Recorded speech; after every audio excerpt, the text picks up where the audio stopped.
started really as a child.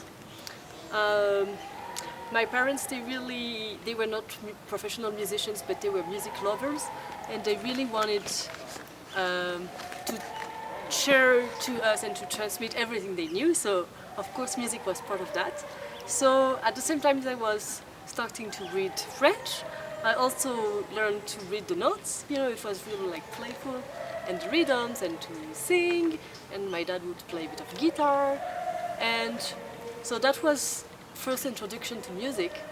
And then, oh, we can hear beautiful people singing here. And then they bring me to the Conservatory of Marseille, the city I lived in the south of France. And then I was fascinated by the orchestra, and that's where I chose the violin.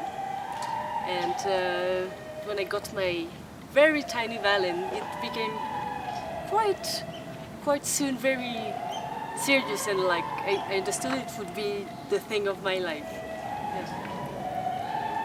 I would say it's the center of my life, and to communicate with the other people. And during the pandemic, when the concert couldn't happen anymore, it was a very big lesson, and to realize that when I didn't have any more opportunity to share music in live with human beings, it had absolutely no purpose. Because sometimes we think like, yes, we're so much like working in absolute, and we try just to make beauty to this world. If it's not about sharing with other humans, it had no purpose. So that was really the big lesson, I think, of this time for me as a musician. Well, it's a Galliano. Galliano? It's from Napoli, and we were saying before that it's like traveling with my baby, and I was telling you it's actually a very old baby because it's almost 300 years old, and I can feel really and hear that it's an old soul. It's in a way I'm just a part of his life, and he had the chance to make music with a lot of great musicians before me, and in a way there is in the wood a memory of the way people made sound with this piece of wood, and so it makes it much more than just an instrument. It makes it even like a person, because it has personality and it is proposing something, even in the way of phrasing. Maybe sometimes the violin doesn't even it's not only reacting to what I propose, but it's also proposing me. And it's a really, really strong relationship. And when it happened several times in my life, I had to give back a violin because they don't always belong to me.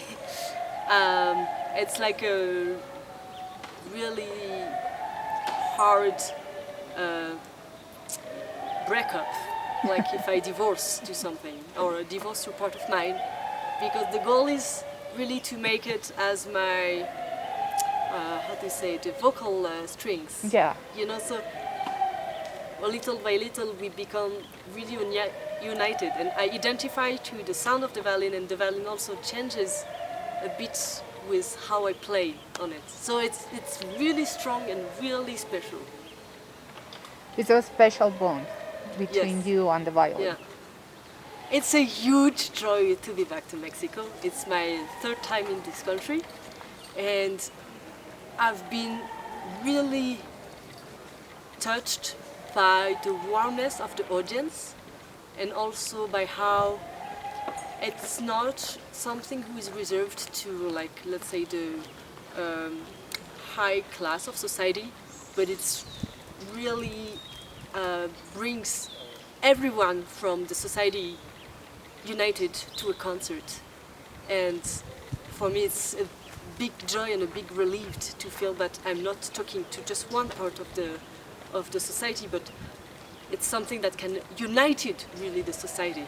And also the audience, what experiments, they were very, very warm and very involved. And this is really rewarding and joyful. And it will be my first time in this hall, and I'm really excited. I haven't seen it yet, but I heard it's the best acoustic, for sure, of America, and maybe even could make jealous some of the European ones.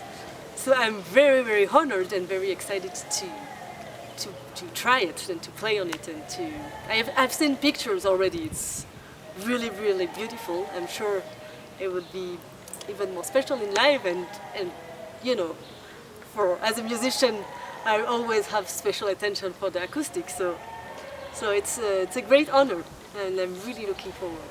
So it's also an honor because, as far as I understood, it hasn't been played so many times. Yeah.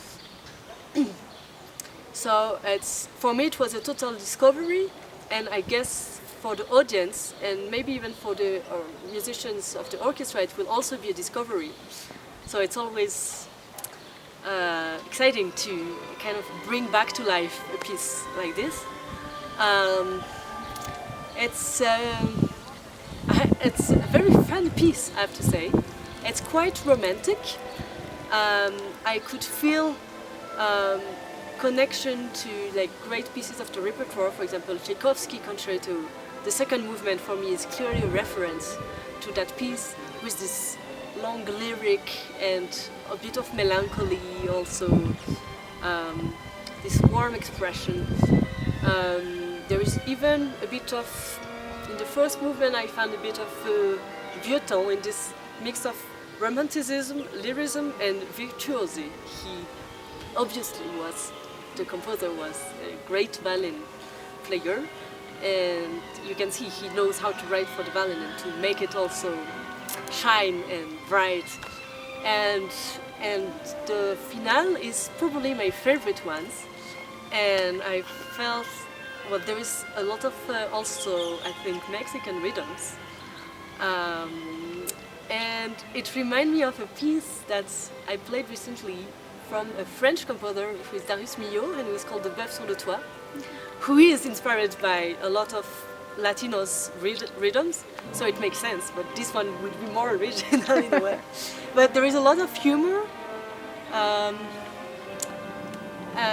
bit of second meaning, I would say, a bit of, I think I feel a bit of pastiche, but in a good way, you know, and it's, really bringing a lot of Joy. Energy, yes. Do you know that this composer was one of the conductors that co-founders of the orchestra? I learned that yesterday at my arrival, and I was really happy to hear that. Yeah. And I'm also happy because I know that the son of the composer made a trip from Spain to hear this performance, so I will also have the chance to talk to him and to ask questions about his father.